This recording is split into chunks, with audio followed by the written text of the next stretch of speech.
A todas, boa tarde a todos que nos acompanham nessa sessão do Tribunal Superior Eleitoral do dia 25 de julho de 2023. Hoje nós teremos um único processo em pauta. O processo é um processo vindo do Paraná. O tribunal foi julgado pelo Tribunal Regional Eleitoral do Paraná. E nós teremos hoje nos trabalhos aqui do tribunal a doutora Maria Benigno, ministra dessa corte, também doutor Valdir Alan. Teremos também as duas equipes responsáveis pelas defesas dos recursos, a equipe 241, oradora Vitória Brathwaite e a oradora Rebeca Faustino.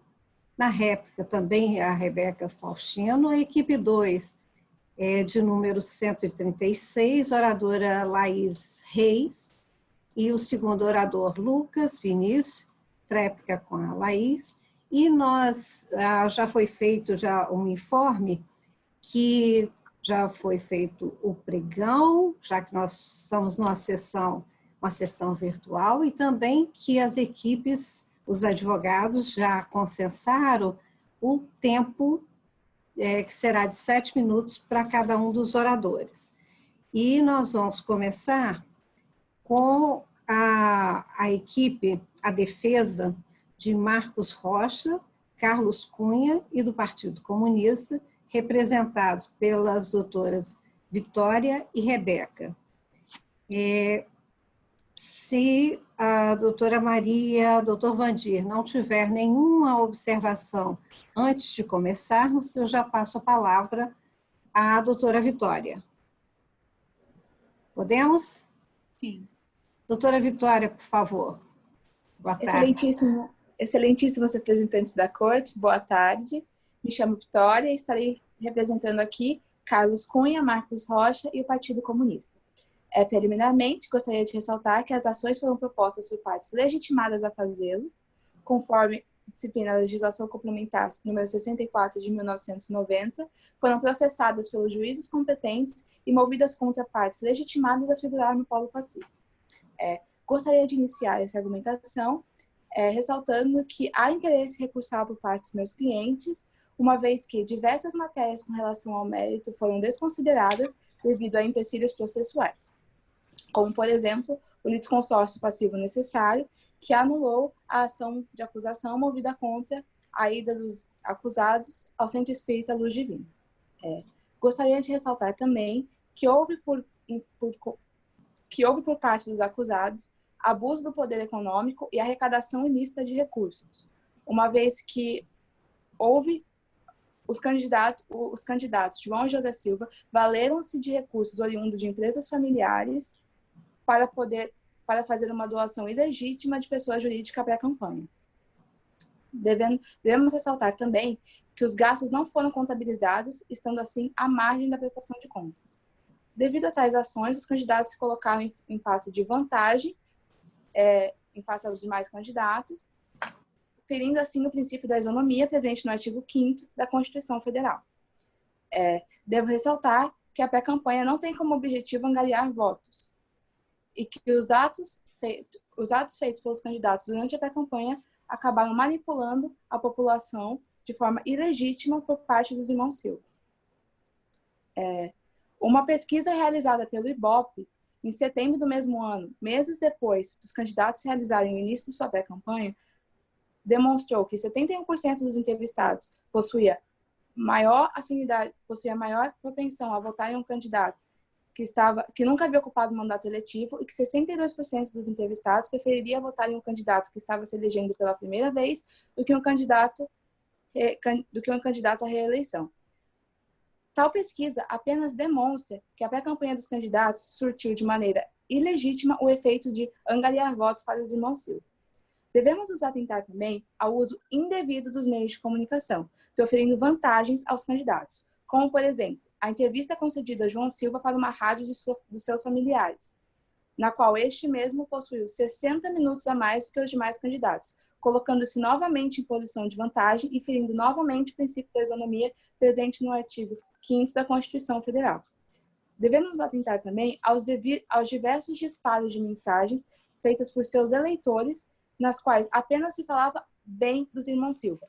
Tais mensagens foram grandes responsáveis da eleição dos irmãos, pois muitas vezes atribuíram a eles até a realização de obras públicas das quais os mesmos não tiveram participações. Como garantiremos que os irmãos Silva não estavam presentes na disseminação de tais mensagens, ou a sua chapa, pois soa extremamente conveniente que tais mensagens apenas soassem como vantagem para os irmãos. Doutora? Olá. Ministro Vandir tem uma pergunta. Doutora Maria, a senhora tem alguma pergunta também? Vai ouvir primeiro? Eu vou aguardar a pergunta do ministro Vandir. Ok. Doutora Vitória, boa tarde. O disparo de mensagens através das redes sociais, ela tem o condão de configurar o abuso dos meios de comunicação? Vossa Excelência, boa tarde. Sim, houve abuso dos meios de comunicação por parte dos irmãos Silva, pois não sabemos, não há como comprovar que a chapa dos irmãos Silva não estava responsável pela disseminação de tais notícias inverídicas. A pergunta pontualmente as redes sociais, elas configuram um veículo de comunicação para trazer a incidência do abuso? A pergunta é essa. Vossa Excelência, sim, pois houve manipulação. Sim, configura. Doutora Vitória, só mais um minuto, eu acrescento mais esse minuto, mas doutora, a ministra Maria Benigno tem uma pergunta também. Em complementação à pergunta do ministro Vandir, eu gostaria de entender da defesa qual circunstância configurou a gravidade dos fatos para que se entendesse pelo reconhecimento do abuso dos meios de comunicação. Vossa Excelência, boa tarde. Primeiramente, a ida de João Silva à rádio e os 60 minutos a mais concedidos a ele, em face aos outros candidatos, e também fotos dos candidatos em frente a obras públicas enviadas por seus eleitores e apoiadores por meio das redes sociais, endereçando a eles como realizadores das obras. Pode prosseguir, doutora Vitória, por favor. Dando continuidade ao meu discurso, foram enviadas fotos dos candidatos por meio das redes sociais por conta de seus apoiadores, endereçando a eles obras públicas que os mesmos não haviam realizado. Encerro aqui o meu discurso. Obrigada. Doutora Rebeca. Doutora Rebeca, a senhora está com a palavra. Antes de iniciar a análise processual, eu gostaria de cumprimentar os excelentíssimos representantes da Corte, assim como todos os presentes.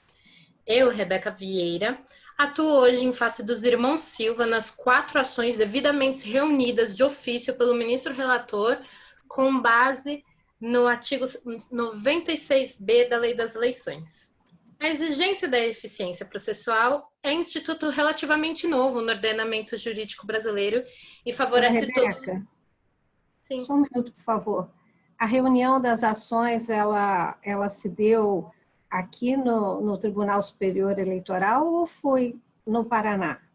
Não, foi no Paraná, pelo ministro relator, durante a análise das questões processuais, no período onde ela ainda não foi colocada para votação, foi numa fase preliminar. Ok. Pode prosseguir, certo. Por favor. E essa reunião das demandas é prevista no artigo 96b da Lei das Eleições. A exigência da eficiência processual, ela é nova no ordenamento jurídico e ela é boa para todos os envolvidos. Ainda mais se tratando sobre questões de processo eleitoral, de direito eleitoral, que envolve não só os direitos dos candidatos, como o direito dos seus eleitores. No artigo 8º do CPC, exige do ministro e do julgador uma duração razoável desse processo.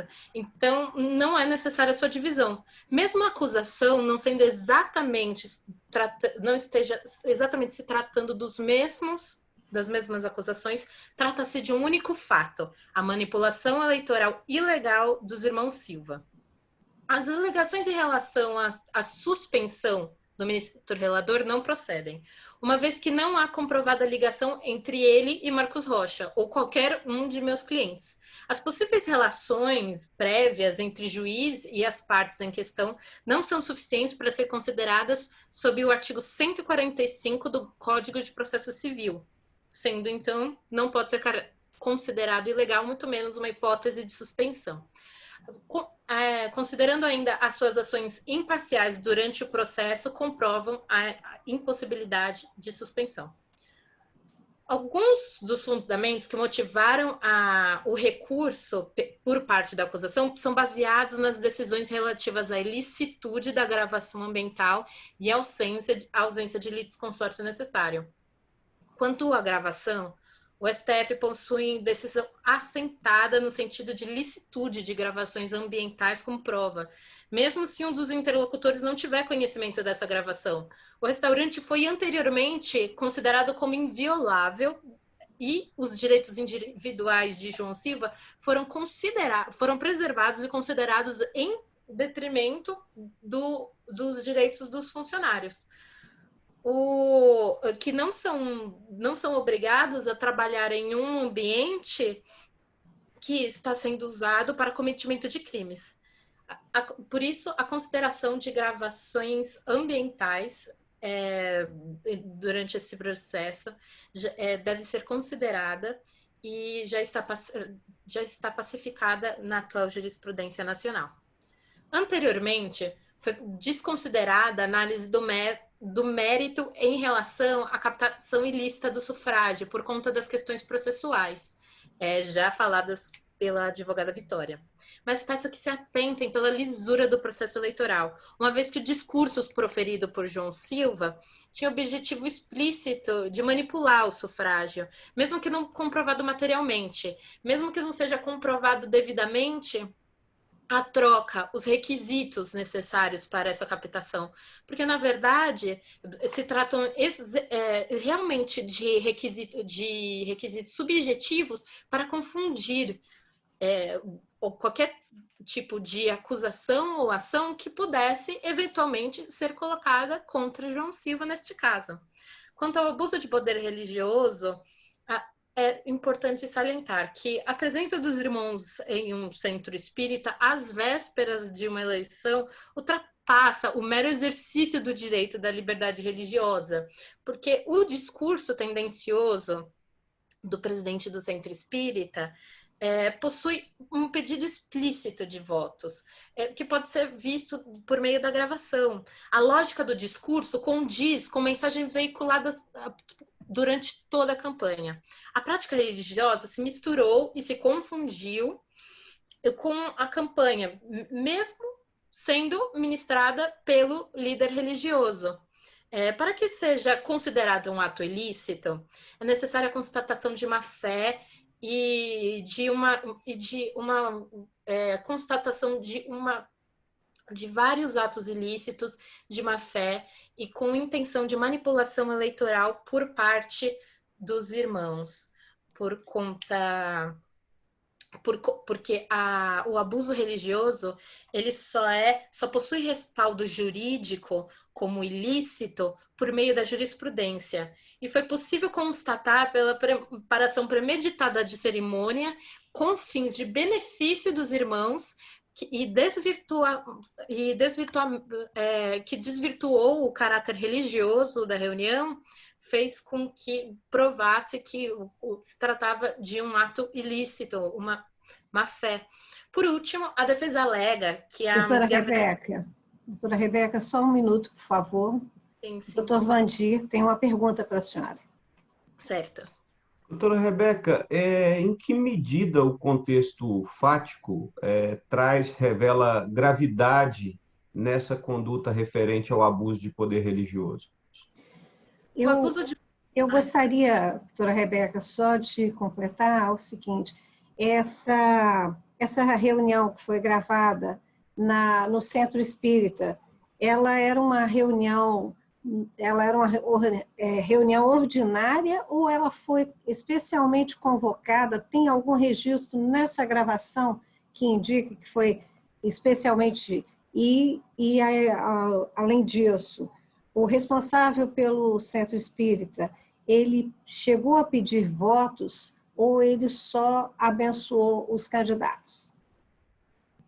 Certo. Em relação, primeiramente, ao pedido explícito de votos, ele não houve.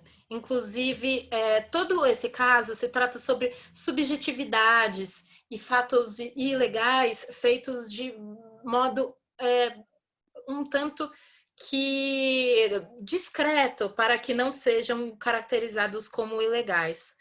Quanto à pergunta em relação à reunião, se ela foi realmente ordinária, posso caracterizar, eu acho que no meu entendimento, eu posso afirmar que ela se trata de uma reunião ordinária, e ela foi especialmente, por conta dela ter sido ordinária, faz com que mostre ainda mais a intenção de manipulação, porque no decorrer da rotina dos seguidores do Centro Espírita, dos seguidores daqueles que acompanham o Centro Espírita e seu presidente, Lucas Souza, pôde-se ver a tentativa de empregar um discurso em favor dos candidatos. Por último, quanto à pergunta do senhor advogado... Doutora Rebeca, o seu tempo finalizou. A senhora, eu vou lhe dar um minutinho só para encerrar e responder ao doutor Vandir. E aí, a senhora, por favor, seja rápida. Seu som. Ai, perdoa. Agora eu esqueci a pergunta do senhor Vandir. Será que eu posso perguntar de novo? Doutor, o senhor repete, por qual a favor? circunstância... Pois não, presidente. Qual a circunstância fática que evidencia gravidade na alegação de abuso de poder religioso?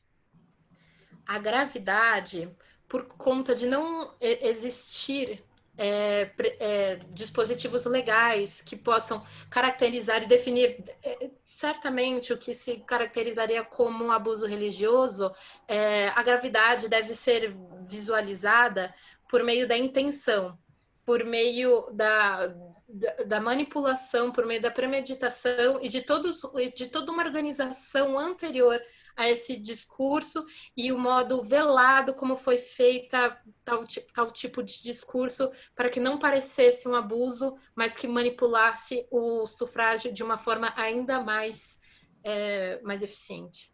Isso constou, isso ficou incontroverso nos autos? Essa intenção? A intenção não ficou incontroversa nos autos por conta, inclusive, da reunião das demandas, de todo o conjunto fático que houve, mesmo de todas as acusações, eles mostram uma intenção geral. Vou interrompê-la. Certo, muito obrigada pela oportunidade. Prosseguindo, nós temos agora os advogados dos irmãos Silva. A equipe 136, oradora doutora Laís Reis, e em seguida doutor Lucas também, 7 e 8 minutos a cada um, respectivamente. Por favor, doutora Laís. Muito obrigada. Eu gostaria, antes de iniciar, de também cumprimentar a excelentíssima relatora do Agrégio Tribunal Superior Eleitoral, assim como os demais membros da comissão avaliadora e os nossas ilustríssimas adversários também. Antes de iniciar o mérito do processo, gostaríamos de pontuar 4 tópicos preliminares que devem ser enfrentados por essa grande corte. Em primeiro lugar, o Tribunal Regional concedeu eficácia imediata ao acórdão que cassou o mandato e decretou a inelegibilidade dos candidatos, ora réus, no processo. No entanto, a tutela provisória que foi concedida para elidir a eficácia suspensiva do recurso ordinário não possui os seus requisitos que são típicos para a sua concessão, ou seja, a tutela antecipada, que tem o seu fumus boni iuris, seu periculum in mora, ou então a tutela de evidência, que, entre outros recursos, tem a sua robustez probatória, que comprova a evidência do pedido, não foram comprovados pelo parquet que realizou o requerimento. Portanto, em primeiro lugar, requer-se que o presente recurso ordinário seja recebido em seu típico efeito suspensivo pela Egrégia Corte. Em segundo lugar, eu gostaria de ressaltar alguns pontos sobre a AIG, que foi ajuizada por Carlos Cunha contra João Silva. Em primeiro lugar, houve a intempestividade em relação a esta AIG, pois foi realizada antes do registro da candidatura, que é conhecido tanto pela doutrina quanto pela jurisprudência do TSE pacífica, que o termo inicial para essa atestação seria o registro da candidatura, com o termo final na diplomação. Portanto, pode-se dizer que Carlos Cunha, digamos assim, queimou a largada ao ajuizar a ação 2 dias antes do registro da candidatura do ora réu João Silva.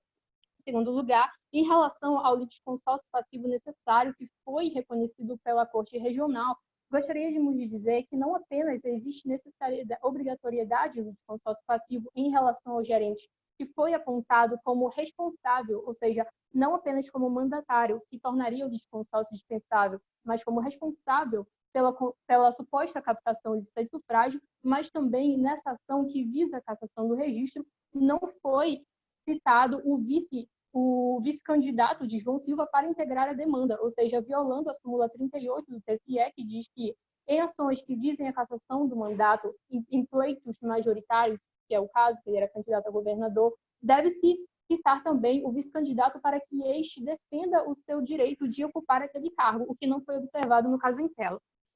Já, prosseguindo, em relação ainda nesta AIG, a ilicitude das gravações. Ora, a jurisprudência do TSE é um tanto flexível quanto a este ponto. Por um longo tempo foi entendido pela ilicitude das gravações ambientais. Já em 2016, houve uma mudança de precedente que permitiu a gravação ambiental em ambientes privados. Então, se a Igreja Tribunal não entender pela manutenção da sua já antiga jurisprudência, que entenda que, a partir do julgado que foi do precedente 408/98 de 2016, que alterou o paradigma da jurisprudência, entenda pelo não provimento da captação de lista de sufrágio em razão da alta manipulabilidade das gravações ambientais, motivo pelo qual que também é bastante temerário a admissibilidade dessas gravações ambientais na seara eleitoral. Também pede-se que, caso esse pedido não seja conhecido, que o Agrégio Tribunal não conheça esse pedido até o Supremo Tribunal Federal julgar o tema 979, que versa justamente sobre a licitude das gravações ambientais em ambientes privados, sem autorização judicial e sem conhecimento da outra parte na seara eleitoral. Já vista aqui a especificidade da seara eleitoral. Doutora, um minuto, por favor. Ministro Vandir. Claro, com certeza. Seu som. Obrigado, presidente. Eu vou perguntar com relação à jurisprudência relativa à admissibilidade das gravações. Os demais colegas de corte têm alguma pergunta nesse sentido também? Maria? Não, ministra presidente, eu aguardo a pergunta do ministro Vandir, porque acredito que vai encampar toda a discussão a respeito do tema da ilicitude ou não. Ok. Obrigado, ministra. Doutora Laís, a pergunta que eu te faço é quais são os elementos distintivos que a jurisprudência do TSE traz a fim de se considerar admissível ou não o uso de gravações ambientais para fins de prova no processo eleitoral?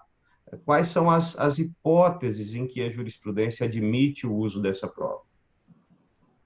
Excelência, muito obrigada pela pergunta. Ah, o que foi entendido a partir das eleições de 2016 e seguinte é que as gravações podem ser admitidas ou não a partir de um juízo de admissibilidade feito pelo magistrado que está analisando o caso concreto. Esse juízo é feito a partir da análise daquela prova. Aquela prova, pelo contexto, é suficiente para demonstrar a captação de ser sufrágio, ou então ela está além da contextualização suficiente. É possível observar alguma manipulação desta e, por fim, o flagrante foi preparado, foi suscitado naturalmente ou aquilo foi uma conversa que foi puxada por quem está gravando? Em relação a esse... O meu tempo está quase acabando. Será que vocês poderiam, por favor, me conceder mais de 2 minutos? O seu tempo, na verdade, já foi acrescido porque a primeira equipe usou a mais. Você tem 2 minutos para concluir. Ok. Então, especificamente em relação a isso, inclusive a gravação do gerente é bastante questionável em razão dessa ambiguidade que a curta gravação pode gerar. Afinal, não há contextualização suficiente para garantir que ele estava realizando captação de sufrágio. Por fim, não. Esse é o terceiro ponto. Gostaria de dizer brevemente sobre a AIJA ajuizada pelo Ministério Público, que, em primeiro lugar, também não observou a súmula 38 do TSE, pois citou apenas os irmãos e o partido Whig para ingressar ao polo passivo da demanda, ignorando o vice-candidato de João Silva. Em segundo lugar, houve o aditamento da ação pelo Ministério Público após o termo final do ajuizamento da AIJA, que ocorre com a diplomação, ou seja, dia 15 de abril de 2023, a ação foi ampliada no sentido objetivo para a inclusão de outros documentos e outros pedidos que até então não tinham sido feitos. Portanto, requer-se também, desde já, que estes documentos sejam desentranhados e que esses pedidos não sejam analisados. Por fim, gostaria apenas de dizer que, em relação ao julgamento separado das ações, o artigo 96b é muito claro da lei de eleições, é muito claro que o que deve ser igual é a causa de pedir remota, ou seja, os fatos devem ser os mesmos, mas a fundamentação jurídica Perdão, senhora, eu acabei me confundindo aqui no tempo. Os fatos devem ser o mesmo, que seria a causa de remota, mas a causa de pedir próxima, embora seja a mesma, que no caso da fundamentação jurídica, isso não enseja por si só a reunião das demandas. É isso, muito obrigada. Obrigada, doutora Laís. Doutor Lucas, o senhor tem 9 minutos. Excelentíssima senhora presidente deste tribunal, na pessoa de quem cumprimento os demais ministros desta corte, estendo também um cumprimento ao membro do Ministério Público aqui presente e os advogados da acusação. Primeiramente, dando continuidade à fala da minha colega, a senhora Laís Reis Nunes, gostaria de adentrar o mérito da lide. Primeiramente, discutindo a respeito da condenação que suscitou uma suposta campanha antecipada, o que não houve no caso em tela. O que houve foi um mero exercício de um direito, qual ele? A liberdade de expressão. A conduta dos agentes foi em total conformidade com o que dispõe o artigo 36A da Lei 9.504, de 97, haja vista que não houve o pedido explícito de votos e também nem houve a utilização de palavras mágicas. O que houve foi um mero contato do candidato com seus eleitores, que, assim como qualquer cidadão, pode explanar sua opinião sobre a conjuntura política atual, sobre o que considera, sobre o que não concorda, ou sobre o que concorda. Então, nesse sentido, a conduta dos agentes foi em total conformidade com o que dispõe o artigo 36A da Lei 9.504. Então, neste ponto, a decisão deve ser reformada. O tribunal ACO também condenou os recorrentes em razão do uso indevido dos meios de comunicações, inclusive punindo os recorrentes por condutas de terceiros. No caso, o que houve foi que indivíduos que não possuíam vinculação com os recorrentes divulgaram fake news. E por mais que o Tribunal ACOA entendeu que como essas notícias beneficiavam os recorrentes, estes deveriam ser, digamos, penalizados por essas condutas, mesmo que eles não tivessem nem financiado, nem concorrido para essas condutas. Eu gostaria de destacar... Doutor Lucas, só um minuto, por favor. Alô? Assim? Doutor Lucas. Doutora Maria tem uma pergunta para o senhor. Tudo bem. Não, Excelência, se me pareceu, eu não, por enquanto não tenho um questionamento, não. Me pareceu que a senhora tinha levantado a mão. Me perdoa. Tudo bem.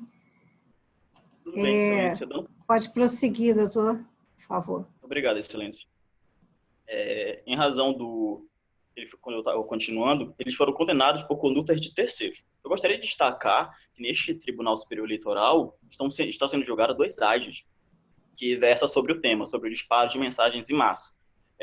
O julgamento ainda não foi concluído, mas o voto do relator G. Fernandes é salutar para a demanda. Ele fala o seguinte, que os recorrentes só poderiam ser condenados diante de provas robustas de que patrocinaram, de que concorreram para essas condutas, o que no caso em tela não ficou demonstrado. Ou seja, é uma decisão totalmente equivocada.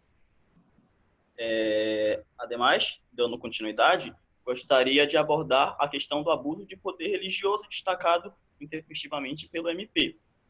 O abuso de poder religioso, primeiramente, não encontra nem amparo legal no ordenamento jurídico brasileiro. O que existe é o abuso de poder econômico, haja vista que os templos gozam de isenções fiscais. Mas, no caso em tela, nem isso ficou demonstrado.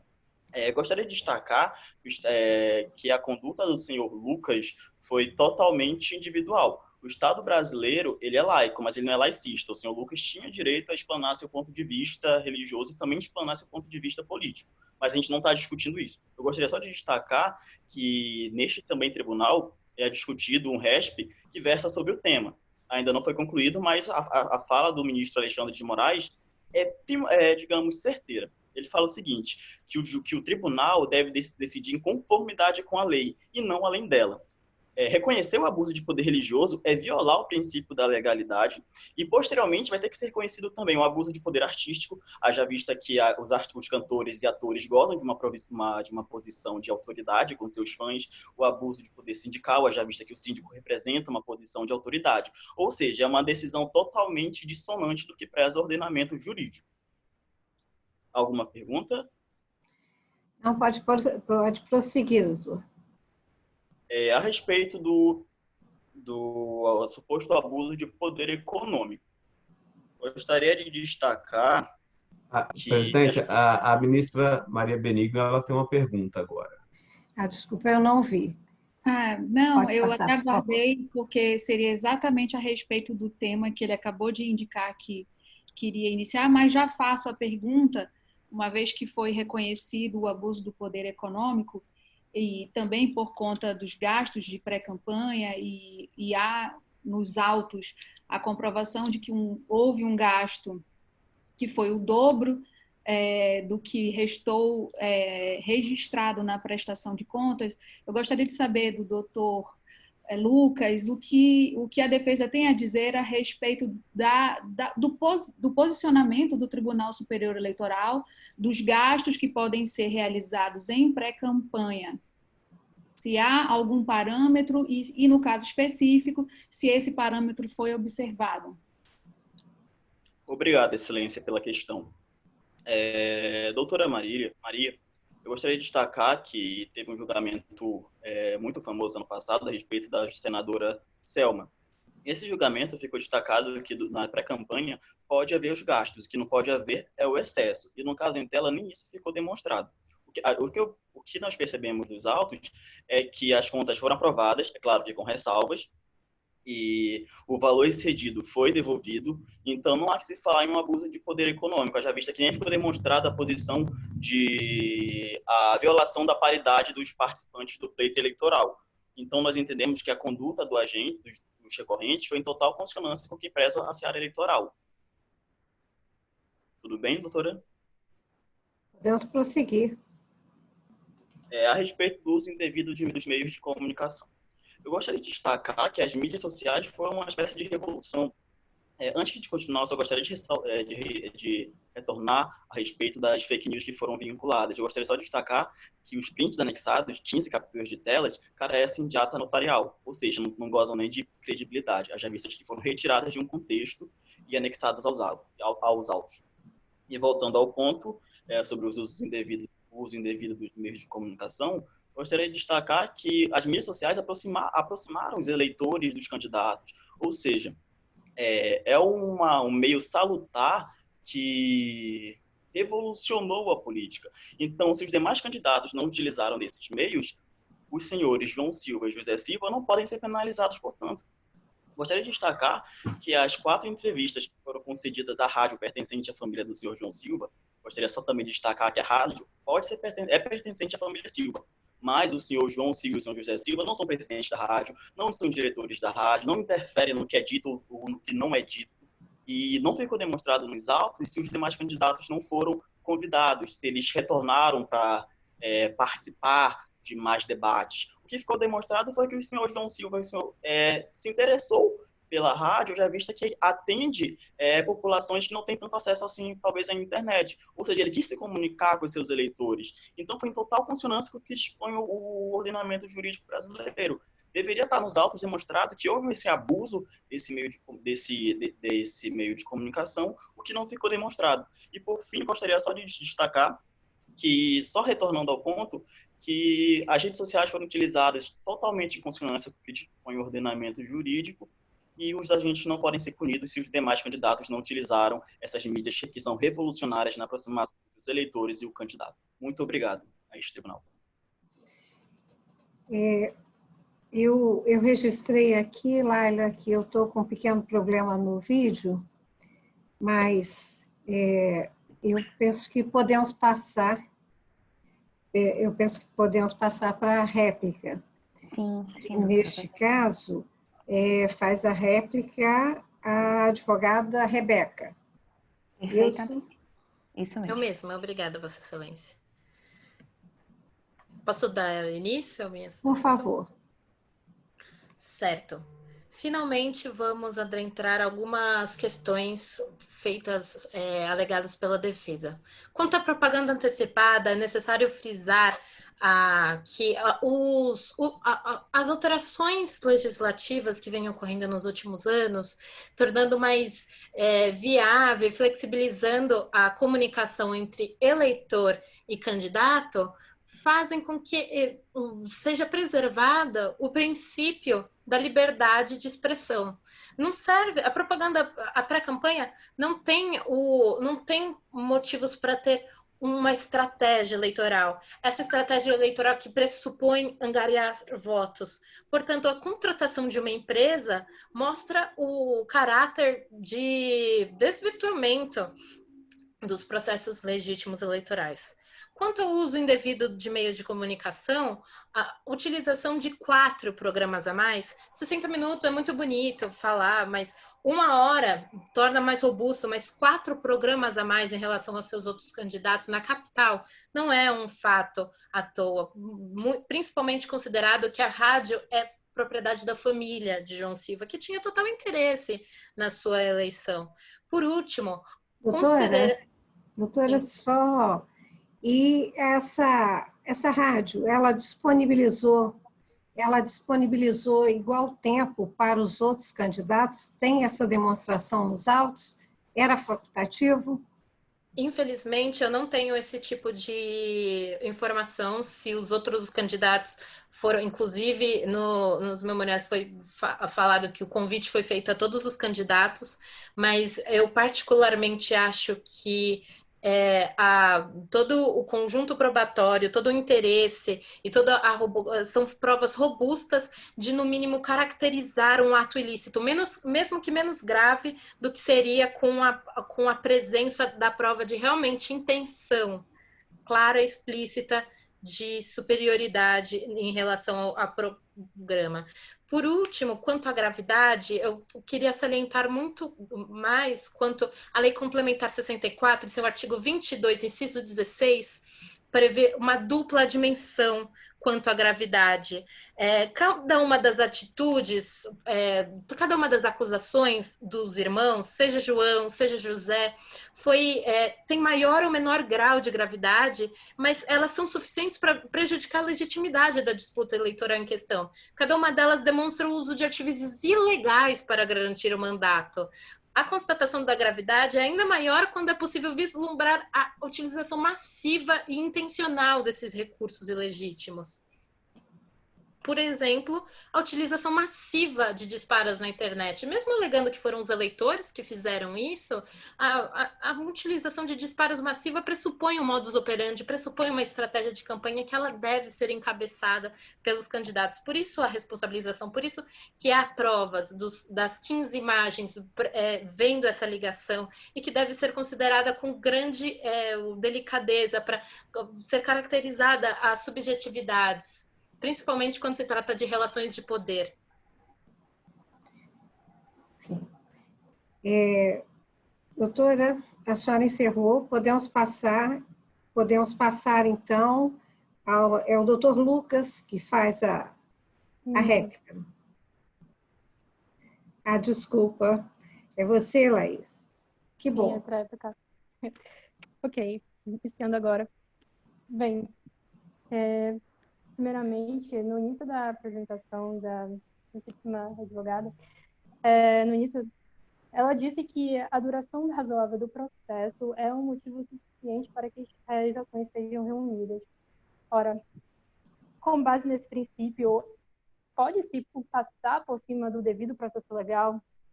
Eu creio que passar em cima do devido processo legal, do contraditório, da ampla defesa, não é uma forma, não é o código, o processo civil objetiva quando fez um dos seus princípios basiladores do sistema processual. Em segundo lugar, em relação à empresa de marketing que foi contratada, em nenhum momento isso caracteriza abuso de ordem alguma. Terceiro, não há comprovação de que os outros candidatos não foram convidados, como foi muito bem confirmado pela outra parte. Dessa forma, não há que se falar em desigualdade entre o pleito. E, mesmo que houvesse o que não foi comprovado, é sabido que o rádio tem uma amplitude muito menor do que tem as mídias sociais veiculadas por meio da internet. Então, não há nenhum óbice para que os outros candidatos usem das suas redes sociais para também expor os seus projetos políticos, os seus ideais, o que apenas fomenta a democracia, que é realizada por meio dessa dialética entre candidatos, por meio da argumentação e contra-argumentação do que seria a melhor ideologia para vencer o pleito, e apenas beneficia a população que vai escolher após isso. Outra coisa que foi dita é que, em primeiro lugar, a acusação de abuso de poder religioso ocorreu após o editamento, então não deve ser nem mesmo analisada, mas caso seja, não foi às vésperas da eleição. Foi apontado pelo parquet que ocorreu dia 29 de setembro, as eleições ocorreram dia 15 de novembro, ou seja, foi muito antes. E também ressalta-se que a quantidade de pessoas que estavam presentes no local eram muito pequenas para ser considerados abusos de poder econômico. Já encerrando, não há comprovação alguma da gravidade das acusações que foram feitas para ensejar a perda dos mandatos dos candidatos, que foram, ressalte-se, eleitos com a maioria dos votos, não apenas na eleição majoritária, mas também proporcional de José Silva. É isso, eu agradeço. Obrigada, doutora Laís. Doutora Laila. Pois não, doutora? Preciso da sua ajuda aqui novamente, porque realmente eu até coloquei aqui no celular, mas em ambos eu estou com dificuldade em vê-los. Nós estamos encerrando, então. Isso, perfeitamente. Tá. Eu gostaria de franquear a palavra ao doutor Vandir e à doutora Maria Benigno, se querem querem fazer uso da palavra. Sim, excelência. Só cumprimentar Rebeca, Laís, Lucas e a Vitória. Vitória, né, pelas suas apresentações. De fato, foi de uma qualidade impressionante, né? Capacidade argumentativa, a forma a qual lidaram com perguntas difíceis. Vocês estão de parabéns, viu? Pelo empenho, pelo estudo, porque não se alcança isso sem dedicação e sem estudo. Então, meus cumprimentos a vocês e saudar a doutora Vilma, um prazer conhecê-la. Doutora Maria Benigno, estamos nos reencontrando, né, doutora? Já tivemos oportunidade de estarmos juntos aí. Então, muito obrigado pela oportunidade, Laila também, a toda a organização. Parabéns a todos vocês. Doutora Maria. Sim, presidente, também gostaria de me associar ao ministro Wandir e cumprimentar cada um dos participantes. Essa rodada também foi muito positiva. Eu me surpreendi e, na verdade, para dizer o termo correto, em algumas apresentações eu até fiquei maravilhada. E quero parabenizar cada um dos oradores, porque, de fato, o processo cheio de nuances, muitas questões para serem abordadas, conseguiram se colocar, conseguiram responder a perguntas difíceis, citando legislação, citando jurisprudência, citando súmulas, inclusive. Então, eu realmente fiquei maravilhada e espero ver essas equipes nas fases seguintes, porque são realmente muito boas, estão de parabéns. Parabéns, Laila, pela organização, mais uma vez, a coordenação. Essa competição está assim, sendo surpreendentemente positiva e que nos próximos anos a gente consiga mais e mais pessoas que se entusiasmem também com o direito eleitoral. Ministra, presidente, um grande prazer lhe conhecer, sua condução perfeita, muito obrigada e parabéns a todos aí. Obrigada, doutora Maria. Foi um prazer muito grande participar desse simulado com a senhora, com o doutor Wandir. Doutor Wandir, por coincidência, estou aqui com uma caneta do seu tribunal, que foi um dos últimos que eu visitei, e um prazer muito grande trabalhar com vocês. Em especial, gostaria de cumprimentar a Vitória, a Rebeca, a Laís e ao Lucas, pela participação, brilhante participação, enfrentar mesmo um simulado, num ambiente simulado de um tribunal superior, é algo assim, é algo que poucos advogados fazem com tanta tranquilidade, e por mais que a gente cometa um ou outro erro, que se sinta um pouco intimidada, mas poucos conseguem, de fato, ir a Brasília e sustentar. Então, estão de parabéns. E, doutora Laila, parabéns pela organização, é um orgulho trabalhar com vocês. Eu já falei isso lá com o Marcelo também, honrada com o convite e agradecendo a todos pela participação hoje. Tá? Muito obrigada e uma boa noite a todos. Muito obrigada pela oportunidade também. Gostaria também de agradecer a doutora Vilma, a doutora Maria, o doutor Wandir, a doutora Laila, pela paciência e pela humildade de ter se disponibilizado para julgar esses meros estudantes de direito da graduação. Muito obrigada por tudo. Valeu. Em nome da comissão, eu exclusivamente agradeço aos nossos excelentíssimos avaliadores, que a competição é feita pelos senhores e pelos competidores. Como eu já disse em várias outras sessões, as nossas expectativas eram altas, mas vocês conseguiram superar. As arguições são sempre brilhantes. Doutora Laís, meros acadêmicos são o que garantem o futuro do direito nesse país. E estamos muito felizes com a disponibilidade dos senhores em mostrar tamanha habilidade em relação ao direito eleitoral, porque o propósito dessa competição é difundir os estudos do direito eleitoral, que apesar de ser uma justiça especializada, ainda não tem o destaque que merece no nosso país. Então, a gente está muito feliz e, mais uma vez, doutora Vilma, parabéns pela condução perfeita. Doutora Maria, doutor Vandir, muito obrigada e parabéns, equipes. Estamos muito orgulhosos. Valeu. Muito obrigada, doutora Laila. Uma boa noite a todos. Boa noite. Tá? Boa noite. Até Boa mais. noite. Tchau, tchau. Prazer.